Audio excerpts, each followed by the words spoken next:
discovery and deception.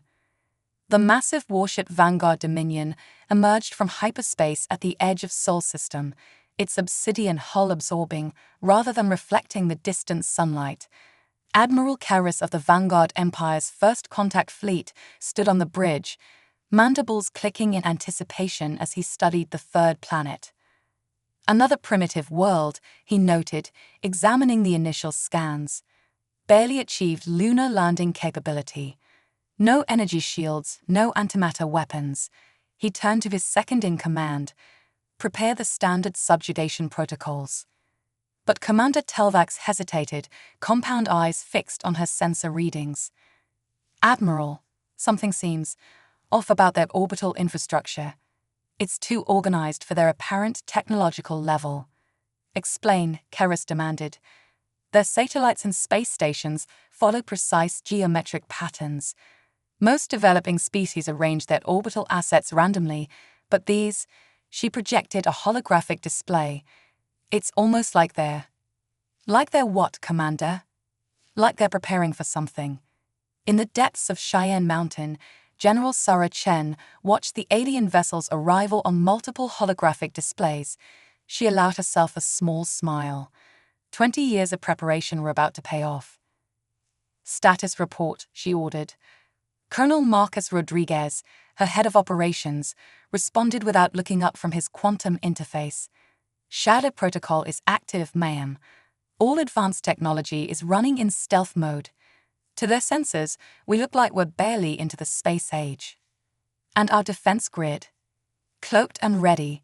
3,000 orbital platforms, all powered down to minimal emissions. Ghost Fleet is in position behind Luna, waiting for your command. Chen nodded, watching as the alien vessel moved closer to Earth orbit. Humanity had detected the Vanguard Empire's expansion decades ago, using quantum sensors that exceeded even the Empire's capabilities. They had watched as civilization after civilization fell to the Empire's protection, forced to choose between submission and annihilation.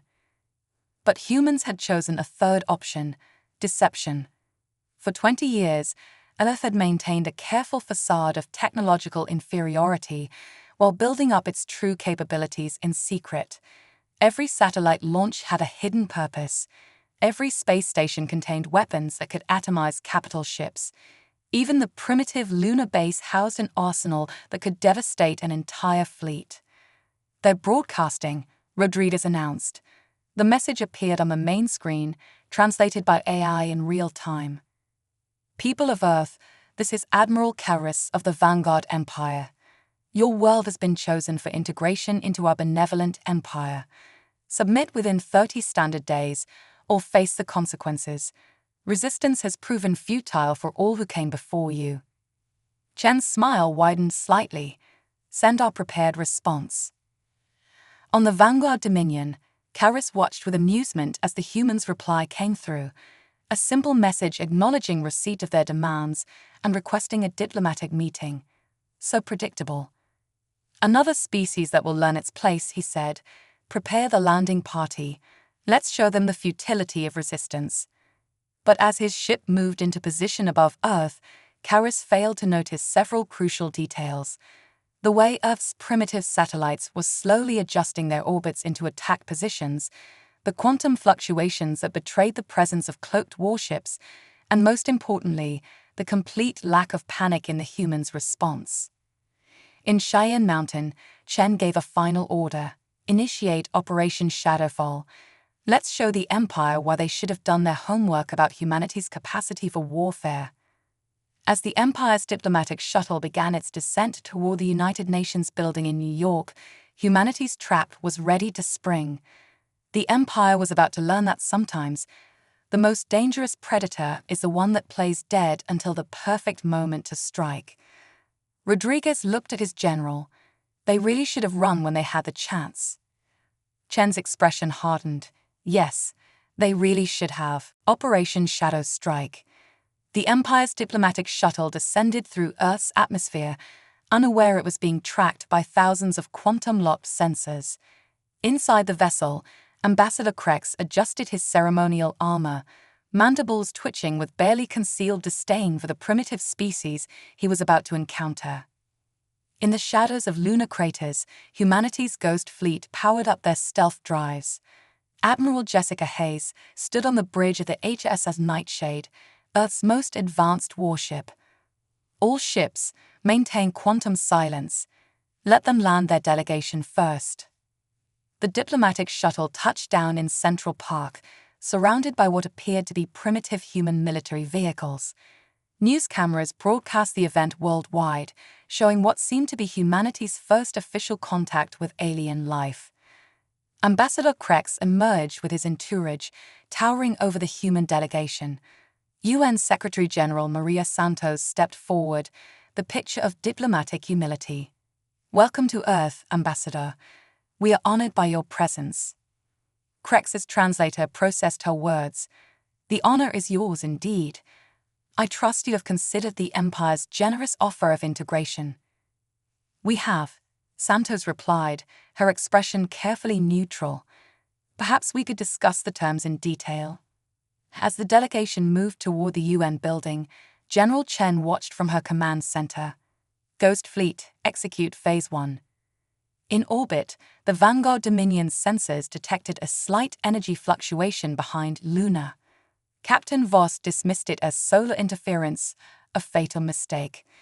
The Ghost Fleet emerged from quantum silence, 300 ships of impossible design, their hulls absorbing all light and energy. Before the Dominion could raise shields, quantum-tipped missiles pierced its hull at precisely calculated points. Ambassador Krex's comm unit erupted with alerts. He looked up from the diplomatic table to see Santos smiling, not the nervous smile of a primitive leader, but the confident expression of someone who had just sprung a trap. "What is the meaning of this?" he demanded. "Oh, Ambassador," Santos replied, standing. "Did you really think we wouldn't notice your Empire's pattern? Subjugate the weak, strip their resources, move on to the next target." The walls of the conference room shimmered, revealing advanced holographic projectors. Humanity chose a different path. In orbit, the Dominion was crippled but not destroyed, exactly as planned. Admiral Hayes' voice echoed across all frequencies. "Attention, Vanguard vessel. Your engine core is contained within a quantum lock. Your weapons are disabled. Your communications are blocked. You are, as we say on Earth, in checkmate." General Chen opened a channel to the UN building. "Ambassador Krex, I suggest you listen carefully to our terms. They're considerably less generous than yours." The ambassador's mandibles clicked in rage. "Impossible. Your species barely has spaceflight. Our scans showed exactly what we wanted them to show," Santos interrupted. "While your empire was busy conquering those who resisted openly, humanity prepared in silence. Every primitive satellite was a weapon in disguise. Every clumsy space station housed quantum technology beyond your understanding. The Empire will never stand for this." Krex sputtered. "Our fleets will." "Will what?" Chen's voice was cold. "Engage an enemy they can't detect. Fight ships that don't officially exist. Face weapons they can't comprehend," she paused. "Or perhaps they'll simply listen to our message." Admiral Hayes transmitted the broadcast that would shake the Empire to its core, footage of the Dominion's defeat, proof of humanity's true capabilities, and a simple warning. "Leave Earth space. Do not return. We are not like the others you have conquered. We are humanity, and we have chosen to remain free."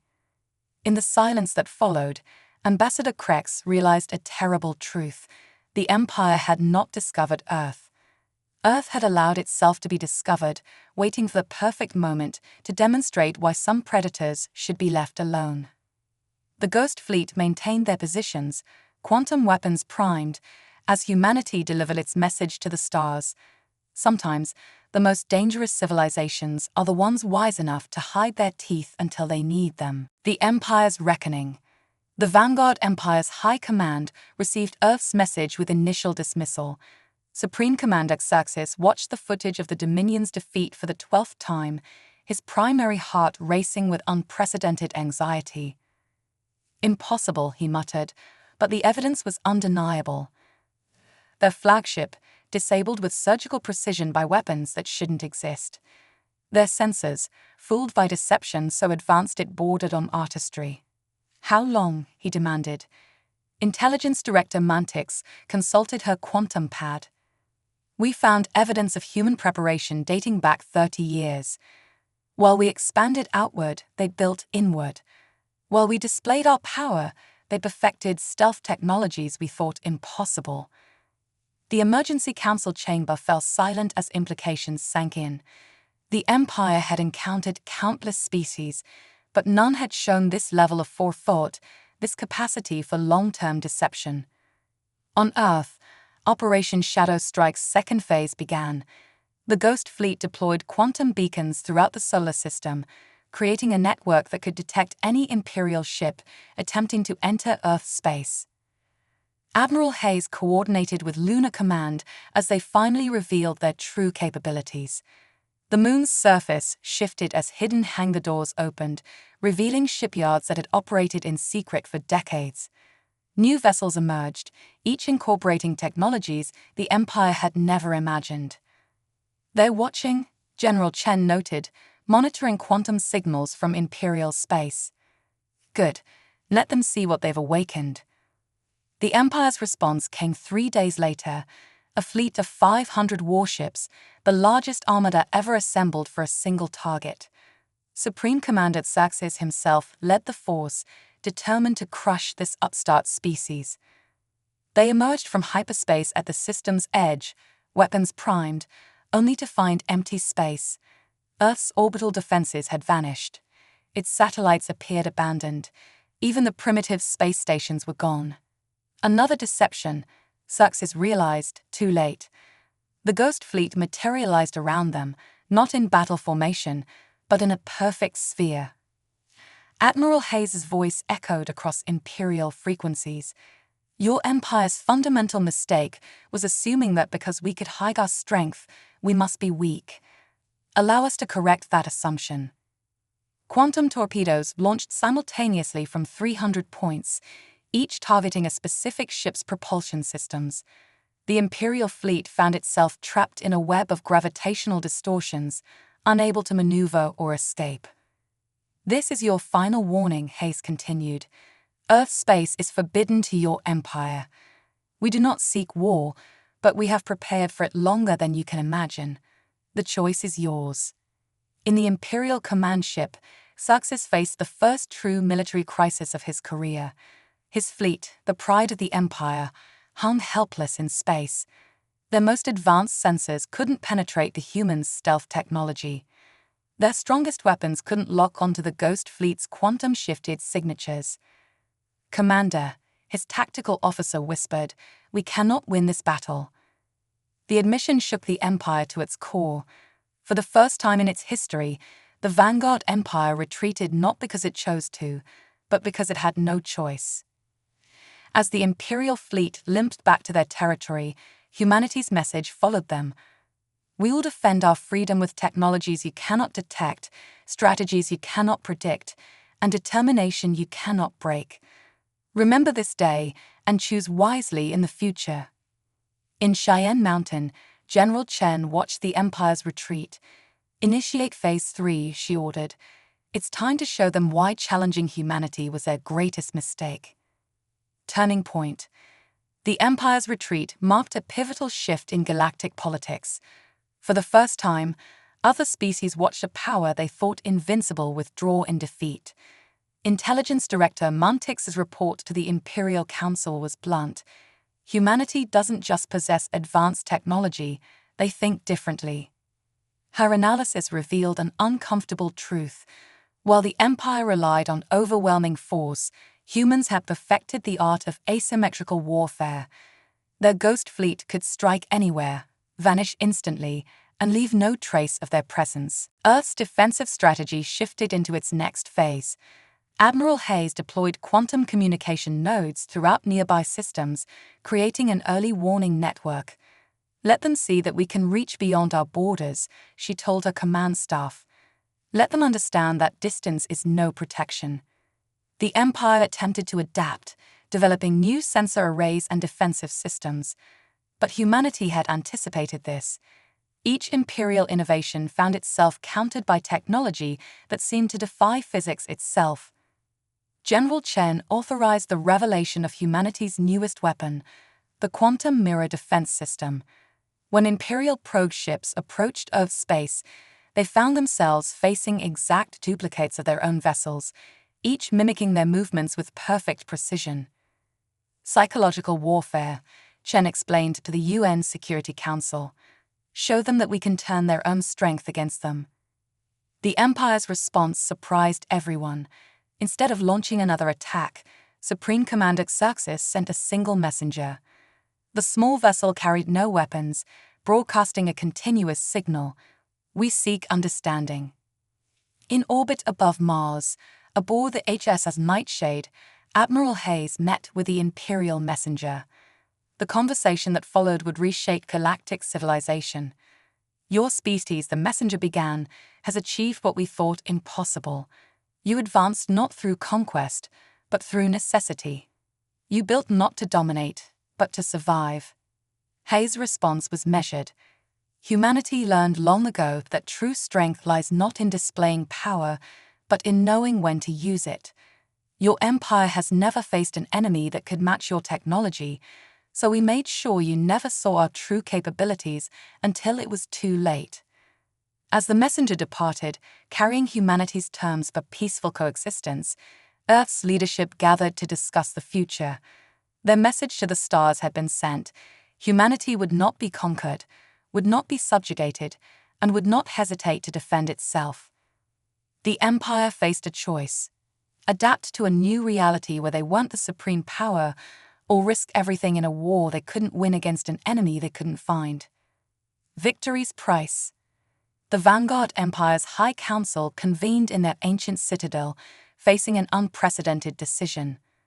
Supreme Commander Xerxes presented the humans' terms: recognition of Earth's sovereignty, a non-aggression pact, and open technological exchange. They offer partnership instead of submission, Xerxes explained. Their quantum technology alone could advance our civilization by centuries. Earth's demonstration of power continued. The Ghost Fleet conducted precision jumps throughout Imperial space, appearing and vanishing before defensive systems could respond. Each appearance delivered the same message: humanity could strike anywhere, at any time, but chose not to. General Chen coordinated with the newly formed Galactic Relations Council as humanity revealed its true face to the cosmos. Advanced research stations emerged from quantum shadows. Hidden shipyards activated, displaying vessels that merged technology with artistry. Our strength was never in our weapons, Chen told the assembled alien diplomats. It was in our patience, our planning, and our understanding that true power lies in choosing not to use it. The Empire's response came through diplomatic channels rather than weapon systems. For the first time in its history, the Vanguard Empire proposed equal partnership with another species. Admiral Hayes stood on the observation deck of the HS Nightshade, watching Earth's first official diplomatic fleet depart for Imperial space. The vessels traveled openly, their quantum drives no longer hidden, their true capabilities now a symbol of peace through strength. "We emerged from shadows into light," she wrote in her final log entry. "Not as conquerors, but as guardians of a new era." The Empire learned that sometimes the most dangerous species are those wise enough to avoid unnecessary conflict, but prepared enough to end any conflict decisively.